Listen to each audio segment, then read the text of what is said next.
Welcome. I bid you welcome, John Clauser from My Music Corner. And I just wanted to come to you right now, kind of a preface to John and I talking about the Armored Saint Revelation album that came out in the year 2000. I just want to preface this by saying, when we did that video, I wasn't there was a lot of my heart and soul didn't seem to be very into it. It was something very heavy on my heart and soul, and I wasn't really sure why. And it kind of followed me into Monday throughout the day. And then I would learn at night, Monday night, just to back up, John and I record these shows on Sunday. And then since the Wasp Wednesday was such a good thing, we thought, well, I'll just keep doing it all on Wednesday and put them out on YouTube that way. Monday night, I learned why my heart and soul seemed so heavy. And that was because I had a very good friend and fellow work colleague passed away from after a year-long battle with brain cancer. He passed away late Saturday night. So that probably explains why I was really kind of in the dumps and felt at times I kind of felt uninspired to try to make notes on the album, which is not like me. That is not a good thing. And I just kind of wanted to preface that as y'all would watch this episode. Just know that I was not 100% on my game. And, and I want to make sure I do better for the next couple of albums. I think John certainly saves the episode, and as does the Armored Saint Nation. But I just kind of wanted to preface that a little bit ahead of time. Maybe you won't notice it, but I was making a lot of mistakes, and which John corrected me on, thank goodness. But it's just a lot of stuff that was not like me. And so for those of you who are looking forward to us talking about this album and maybe got a little bit might feel a little let down as we got into the conversation, just know the heart and soul was a little heavy, and I just wanted to be open about that before you start this on. So with that said, here we go. And thank you for watching, and keep liking, sharing, and subscribing and everything. So thank you, and enjoy the video. Welcome. We bid you welcome, John Clauser, Johnny Metal, the Metal Dad, coming to you from My Music Corner of the world. And today with me, of course, as always, through these lovely journeys that you see on Wednesday nights, 7 o'clock Central, 8 p.m. Eastern time. I don't know what that is on Peter Kerr's time. John the Music Nut, how you doing, my friend? I'm damaged from being in a den of thieves. Ooh. How are you? Ooh. Gosh, I feel like I need to. Yeah. I feel like I've got some deep rooted anger, because as we were talking about before we went on air, we were talking about how we both are Steelers fans, and I was listening to the Steeler Nation radio network, and that was a rather demoralizing loss to the Texans today. But I think Mike Tomlin has some control issues with wanting to get rid of Matt Canada. And so, unfortunately, Kenny Pickett also walked away damaged as he was injured. Mm-hmm. And there's a lot of tension amongst the fans and the Steeler coaching staff. So how many other jokes can I come up with for this one? I don't know. But if you haven't figured it out by the Armored Saint series that we've been doing, today we take a look at 2010, I believe this came out. Correct. Yes, 2010's Revelation. So this is the first album since Symbol of Salvation. Here we got about 9 years, roughly about 9 or 10 years, I think it is. Joey or John is officially now out of Anthrax, and they went back to the original Joey lineup to keep going on with that the I guess that feel of the for the Anthrax fans. So Joey Vera, of course, he's jumping between Fate's Warning and a bunch of other bands. He's kind of like Mike Portnoy. could probably drum for, he could probably bass for about 60,333 different bands, most of them at the same time. But yeah, so we're looking at Revelation. Unfortunately, no chart stuff. Man, this album picks right up where Symbol of Salvation leaves off, in my opinion. In fact, it almost sounds like it was recorded about the same time. That's me. I don't know. That's just my opinion. But so I'm going to turn it right over to John the Music Nut and let's dissect this thing. All right. Thank you, John. Yes, sir. Just to let you know, though, John got the band back together while he was on break from Anthrax.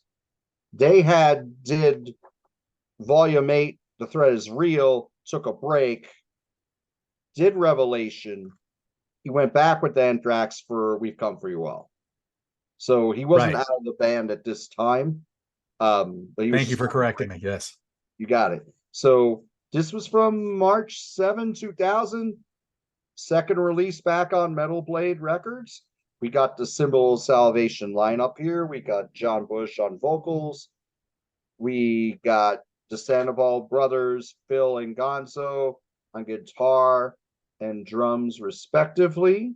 We have Jeff Duncan also on guitars. And of course, Joey Vera on bass. He also produced this album. Sound-wise, continues, as far as the recording, very strong, just like Symbol of Salvation was. Very a lot of clarity between the instruments. You know, it's a little noisier production, but I think it's because they're trying to adapt a little bit of the sound from the 90s into this while still staying true to themselves. How's the album? Well, this album's pretty good. It is a grower. I will say this. It's not as immediate as the albums before this. Hey Dirt is a hard-hitting opener. John sounds strong on it as usual. The band are really kicking on this. This is a tale of perseverance. As I'll never lose my shirt. I'm going to hit Hey Dirt. So they still play this live when they're a headliner. This is the only song I think they still do as a headliner live. Nice little breakdown, a little bass solo here from Joey. It works very well. The Pillar, which was written originally for Hellraiser 3. That's a very straightforward song that is carried by the riff. It could have ended a little earlier, I think. The one thing about these songs is I think a lot of these songs are very good, but they need a little trimming. And we'll get into that as we continue with the album. After Me, The Flood is a very strong track, one of my favorite songs on the album. The solo on here, as a lot of the solos, you hear the guitar solos, you hear some wah-wah, kind of like Kirk Hammett was doing with Metallica at the time. You'll hear this on these songs, and musically it still retains the Armored Saint sound, not as classicist as those early albums from the 80s. It's got some more elements, a little bit of Metallica, a little bit of Corrosion of Conformity, a little bit of some of the heavier stuff, harder hitting stuff by Alice in Chains, not the slower stuff, because they could go fast. They could play faster a little bit, like they showed on Facelift in particular. So you got a little bit of that. They're adding more to their palette, but still retaining their foundation. So After Me, The Flood, I think is very good. I love the pre-chorus on here with the Here I Go, and I'm loving it. That's very strong. Love that song a lot. Tension's got a really cool bass line. Great solo, guitar solo here from Jeff Duncan. This really hits hard. Creepy Feelings, that lead guitar line in it is superb. That's a nice hook there that I like a lot. This is another strong track on the album. Lyrically, talks about extremities and societies and punishment, extreme behavior, I should say, not extremities. Extremities, that's something different. But that's a very strong track. That's another one of my favorites here. Now, Damaged is a little like Sabbath. It's got that slow riff, detuned riff, and it's really cool. A great delivery here. It does have some elements of groove metal on it. It does drag a little bit, but at the end, it's over 6 minutes. You got like 3 songs here in a row that are over 6 minutes. Drags it down a little bit, but it works really well within the flow of the album. The next song is Den of Thieves. Den of Thieves takes a little while to get going. That slow burn of an opening for about 45 seconds before that kicks in. That's got another great chorus on here. Very mid-tempo, great lyrics. They did play this once on the last show of this tour, and we'll get into that more as we talk about the touring under this album. Control Issues is very fast-paced track, played with a lot of venom and vigor. Again, it's maybe a little too long. I mean, maybe you could have shaved a minute off this. And there's a few songs on here I think shave a minute off, but it's very good. No Me Digas, which is sung in Spanish, has a lot of Spanish influences with a flamenco guitar solo in it. This is pretty interesting. I don't think it's one of the best songs on the album, but I do like it. I love the sound effects at the beginning. It recalls the good, the bad, and the ugly. The sound effects. Yeah, so that's got a nice little slow burn to it. It's pretty cool. Deep Rooted Anger, I think, is carried by its riff in that Me, Myself, and I chorus. The riff is very new wave of British heavy metal. Mm-hmm. It's quite good. What's Your Pleasure is a shorter track that kicks ass. My opinion, you probably could have sequenced this album better, put this a little earlier in instead of wait till near the end of the album. Because a lot of these songs are very mid-tempo, and while they're good, they kind of sound a little samey at times. But, there's no duds on here at all. It's still quite good, but What's Your Pleasure kicks butt. I mean, and this was originally demoed in '89 with Dave Pritchard, just to let you know about that. Now, Upon My Departure, so far in this catalog, this is the best closer. This closer's killer. This is standout track on this album. I love the guitar playing at the end, very majestic solo at the end during the fade out. Another great slow build with John singing over the guitar. Great closer. A lot of their closers were really fast paced and hard hitting. This is more majestic. This sounds like a closer, and it works very well. Again, the recording is very well done. You have the elements of heavy metal at that time, but it still works. Some of the songs could have been shaven a little bit. But are there like standouts? I don't know if there's like a Chemical Euphoria. I don't know if there's a Can You Deliver. I don't know if there's a Last Train Home. But I think Upon My Departure, Creepy Feelings, Pay Dirt, The Pillar, they're very good. I'm going to give this a 7. Okay. Having said that, if I compare this to Raising Fear, maybe I lowballed that one a little bit. I think about it now, I'd probably go 7.5 on that. And I go 7 here. The fact that some of these songs are longer than they should be, I think hurts it. But it's still really good.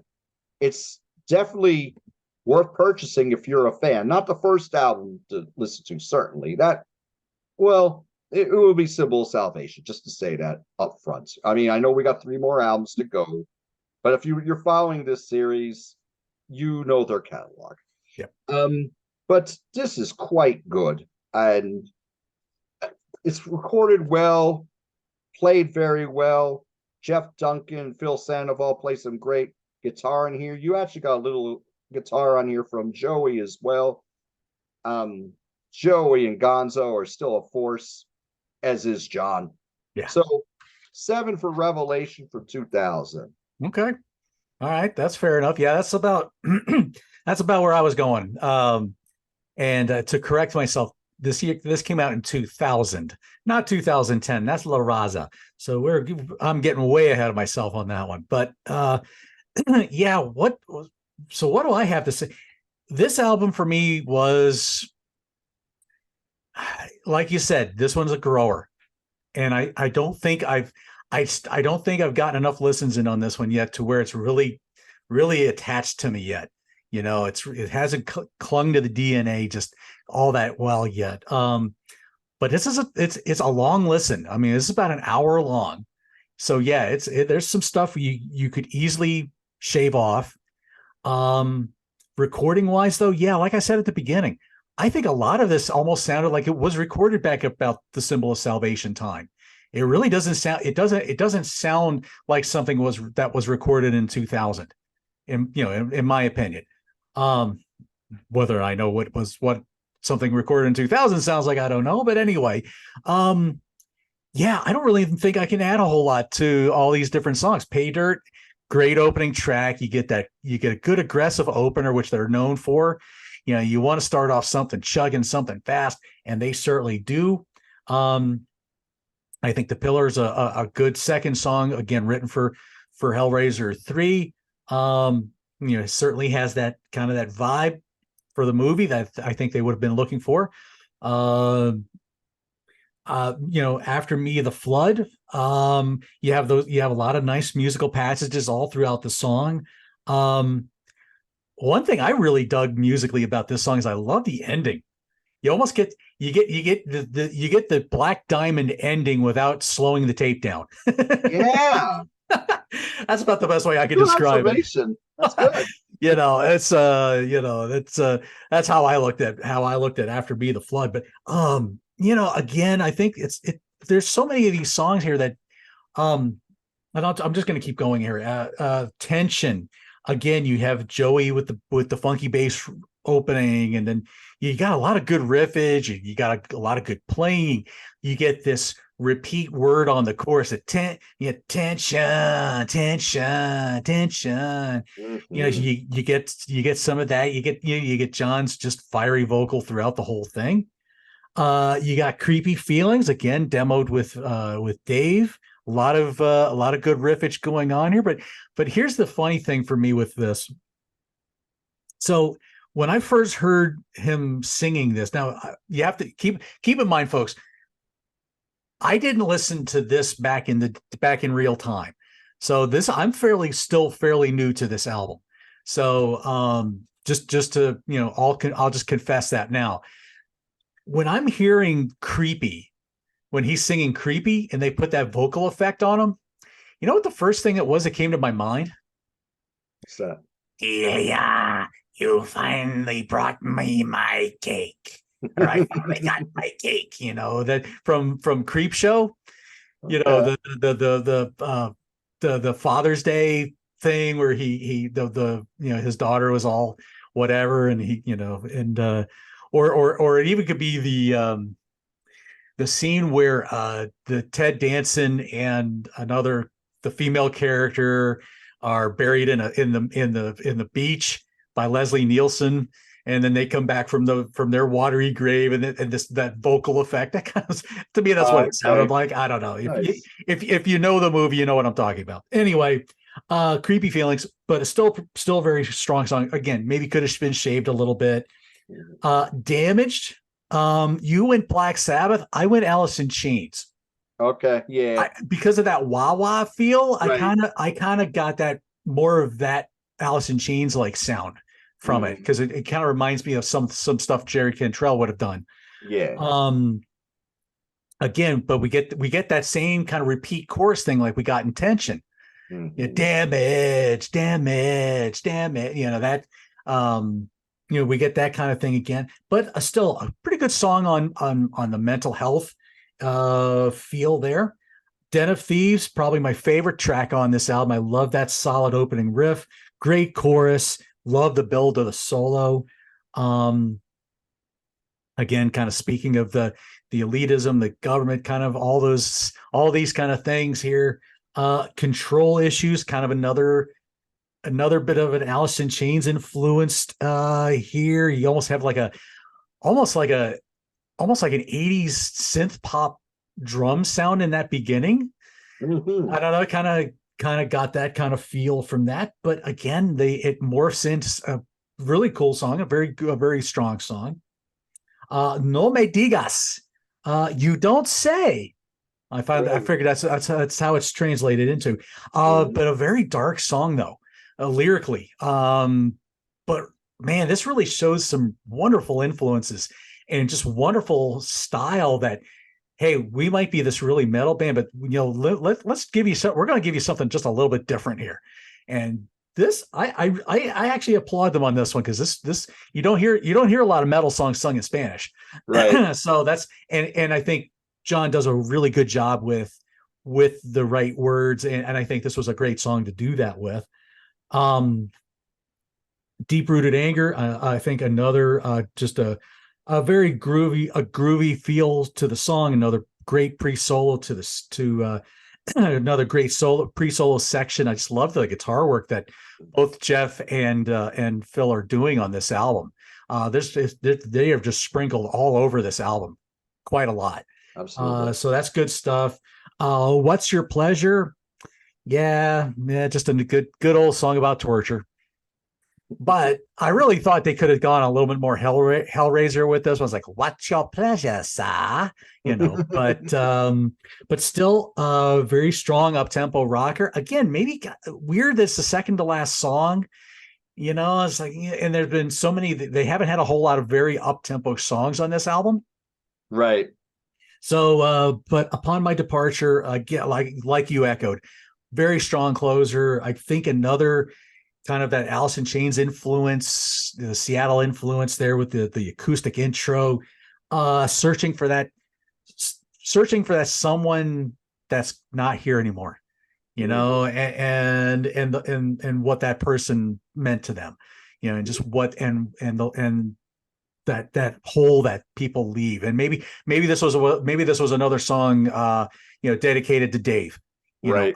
that's a possibility. I don't know if I didn't see that in the liner notes, but a very strong closer. I liked a lot of the touches that they were doing with this album, but again, yeah, CD age, and everything's got to be an hour to an hour and a quarter long, and this was a little too long for me. It just was a hard listen to get through and really let it grow on me. So your 7, I kind of agree with. Hopefully, as the more I listen to this, that might come up a little bit, but we'll see. So there you go. I'm going to confess this one to you guys too. Before we went on the air, this was a hard album for me to get good notes for, because I just wasn't. I was hard finding the inspiration with this album for whatever reason. And I was really, and I'll talk about this with the Armored Saint Nation and what they thought in this in just a minute. But I'll let John talk about tour stuff. But I will admit, guys, this one was a hard one for me to really talk strongly about. It's a good album, but just trying to find the right words to throw in here was a little challenging for me today. I don't know why it was. I just need to let this album grow on me some more. So with that said, I'm going to turn it back to John, see what we got with what they did tour wise, and see what we did there. All right. Thanks, John. Yes. All right. So Armored Saint did 36 dates in 2000 and 25 dates in 2001 for this album. In 2022 of the shows were in the States. I'm not going to hit every venue, but I'll give you a majority of them. Graceland, not in Memphis, but in Seattle. Cactus Club in San Jose, Whiskey A Go Go in Hollywood, Galaxy Theater in Santa Ana, Granada Theater in Lawrence, Annie's in Cincinnati, The Rave in Milwaukee, Harpo's, there we go again, in Detroit, Flying Machine in Lorain, Ohio, I'm sorry, the Cathedral in Toronto, L'Amour's in Brooklyn, Palladium in Worcester, Massachusetts, Jack's in Springfield, Virginia. We talked about Jack's a lot on our last series on Wasp, Mm-hmm. and Brick by Brick in San Diego. Now, outside of the States, they did do Wacken, they did the Sweden Rock Festival, and they did Monsters of Metal. They also played in Athens, Greece, Stuttgart, Germany, Helmond, Hamburg, Germany, Munich, Germany, Pratin, Vosselar, Belgium, and Bochum. So for the set list, they played in 2000 from Revelation. They played Pay Dirt, After Me the Flood, and they played Creepy Feelings. Now, they were playing mostly smaller places outside of those festivals I mentioned, and they were headlining. And some of their openers, they had Karma the Burn was was opening some of these shows, but a majority of these shows, their support was from Amorphous, Moonspell, and the Covenants. So, Interesting choice of bands. and Agent Steel played with them in Brick by Brick out of San Diego. Agent Steel, I remember. I couldn't tell you what they sing, but I do remember them from the 80s. I remember the band too, but I'm drawing a complete blank as to what they did. Gotcha. Okay. So 2001, for their set list, they took out After Me the Flood and Creepy Feelings and put in The Pillar and Tension. Now, on this tour, they stayed in the States, and just give you an idea of some of the venues: Green Room in Tempe, Arizona, Fitzgerald's in Houston, Texas, Center Theater in Corpus Christi, Canyon Club in Dallas, Bogarts in Cincinnati, Cahoots in Oklahoma City, Pops in Sauget, Illinois, House of Blues in Chicago, and then they played Beaumont Club in Kansas City, Royal Grove in Lincoln, Nebraska, Bluebird Theater in Denver, Colorado, Fourth and B in San Diego, House of Blues in Anaheim. Now, for the most part, when they toured in 2001, they were opening for Lynch Mob, and the headliner was Dio. So at this point, Okay. heavy metal was becoming, it was more of a cult genre at this point. It wasn't part of the masses anymore. So that's why you had a great, very well known and respected band like Dio headlining clubs. And that was happening with a lot of bands who had sold millions of albums in the 80s, like Iron Maiden and Judas Priest. They were playing much smaller venues at this point. But I'll tell you, I wish I went to see this, because this is a kick-ass lineup here. But their last show was at Bang Your Head Festival, and that was in June 2901, and that was the only show they did. They did Den of Thieves live. I believe it's the only time they ever did Den of Thieves live. So they did do some touring. They didn't get on a huge tour, but again, metal is more of a cult thing. Heavy metal is more of a cult thing at this point. You're getting the diehards now, the people who've been with you from the beginning. And they were still out there and, still doing some good business. So there you go. Okay. All right. Well, this is where the Armored Saint Nation gets to chime in a little bit. So I put it to them to say, okay, talk to me about this album. What did you guys think of it? A lot of people basically said my favorite album, killer record. A lot of people said a lot of the same kind of things. So, let me just kind of, Michael McCollum here. My phone's doing goofy things here. Michael McCollum loved The Pillar, After Me the Flood, Pay Dirt. Overall, very good album. Antonis, sorry, Antonis, I am not going to try to pronounce your last name. It's a Greek name, so this one's a long one. He said 2 or 3 tracks not crazy about. Rest is killer. Tom Klemzak, The Pillar backed up with After Me does it for me. Clenched fist held high on that. felt held high on that duo. So I guess he loves those two songs. In other words, Mhm. um, let's see. Overall, a great record. This is Cecil Grosskopf. Only one or two mediocre tunes.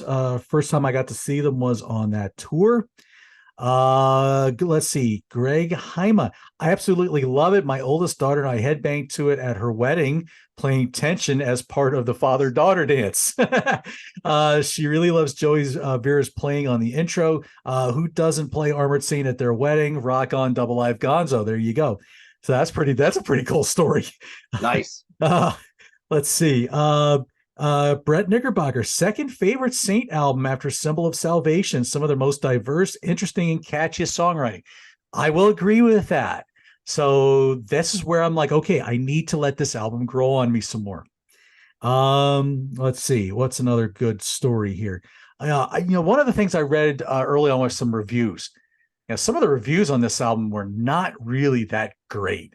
So they were really, so some of so I was hoping that some of these were like, well, who cares about the reviews? Well, these guys don't care about the reviews. They love it. Eric Brown found it stellar. Let's see. Defiant Doug, control issues gaffed me like a marlin on the side of a boat. Nice. I love some of this stuff. Let's see. Jimmy Brewer, love it. The end of a great run, which I was like, the end of a great run. That's an interesting take. So I asked him what he meant by that. Not the end of the road, not the end of the band for me. I love the Saint, just not a big fan of La Raza and the rest of what they've done since. So I'm like, okay. I can understand. I can agree with. I can understand that. Although I did listen to Punch in the Sky quite a lot, and I thought that was a very good album, very very strong album. I still got to get my listens to La Raza and win hands down. Let's see, David Woodward, phenomenal record, one of their best in my opinion. The Pillar is a standout for me, but so many strong ones to choose from. A lot of people again saying fantastic album, love it. Brian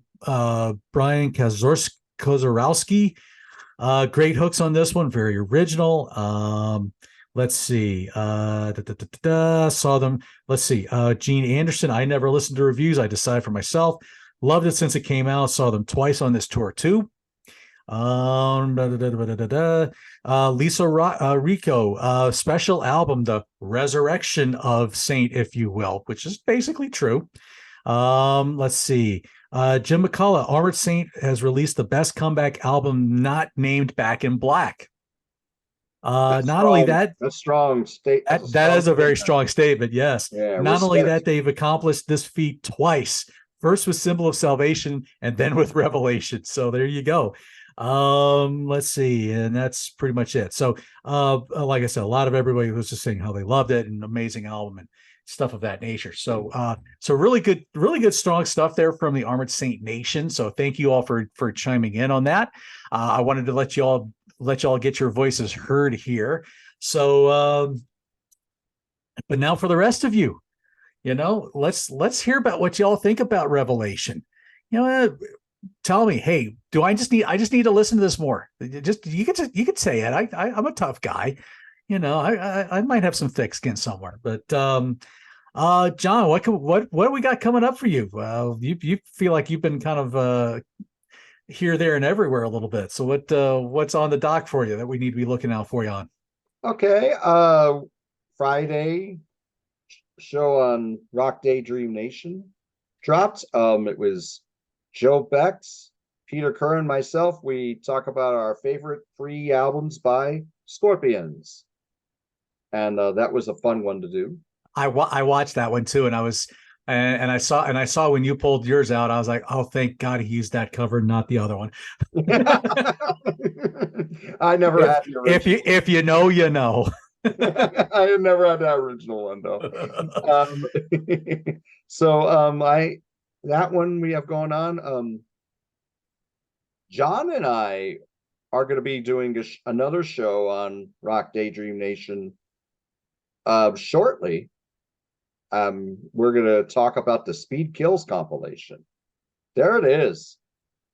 So we'll be talking about this in the near future, and then it'll be released on Rock Daydream Nation. I believe Peter Wicks is on that is going to be on that panel as well. I think so too. Yeah, so we got that going on, and I'm talking about some more stuff on Grant's Rock Warehouse that we'll have. We just have a lot of things in the pipeline. A lot of us have been on vacation, so including me. So we got some stuff lined up for October that should be fun. A little different. We're doing another Wall Punchers show. I know that songs that we hate. So we're I right now the tentative date on that's October 19th. So hopefully live too. Oh boy. Part 1 was fun, and part 2 I'm sure will be just as much fun. Nice. So that's what we got going on right now. Okay. All right. Yeah, I think other than that show with Peter, I know there's a show with Bicycle Legs a couple weeks down the line that we'll be recording, or I'll be recording. I don't know. I don't think you're on that one, but or at least I don't know if you're on it. No. But I believe the topic is going to be favorite greatest hits, favorite greatest hits album. So so that's what that topic will be. But yeah, other than that, I mean, I've got some other stuff. I'll be out of town myself for a little while, so so yeah, I won't have much of anything on the pipeline there is to look forward to.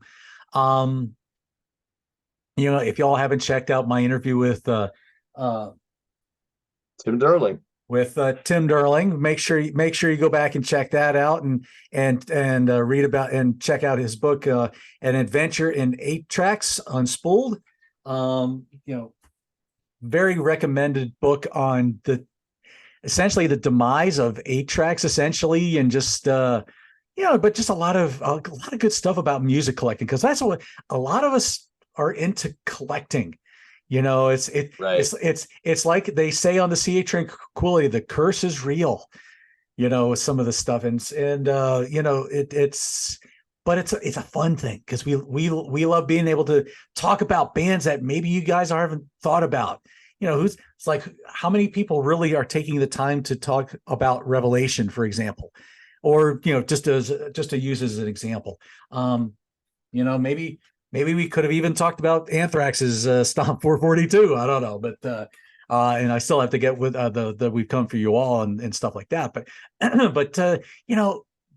these are stuff that we have fun doing. We bring this to you, and we just hope you guys like it. And you guys have helped me cross over the 200 subscriber mark, so I thank you very much for that. It's people like John the Music Nut and the North and South Rock and Metal Connection. When we all do shows together, those guys are what's helped me. I can't put it all on me. These guys are like my co-pilots, and especially John with us doing all this. We've been doing a show now for 10 months now, this weekly series thing that started with Wasp Wednesday. What, 9 months, 10 months, something like that? I think it's 8 months. I think we started on Super Bowl Sunday. Something like that. So yeah. I can't do math anymore. I'm getting old. Anyway, but yeah, I mean, I can't take all the credit. These guys, they come on, John especially, and we have just been having a blast doing this, and and it's you guys are obviously enjoying it, so we thank you for that. Like, share, subscribe. All the lingo. Look for us next week when we bring out and we talk about this little guy. This is the one that came out in 2010, to correct myself from the beginning of the show. For my faithful co-captain, John the Music Nut, Johnny Metal, John Clauser, the Metal Dad, and we will see you next week talking about La Raza. See ya. Take care. Thanks. All right.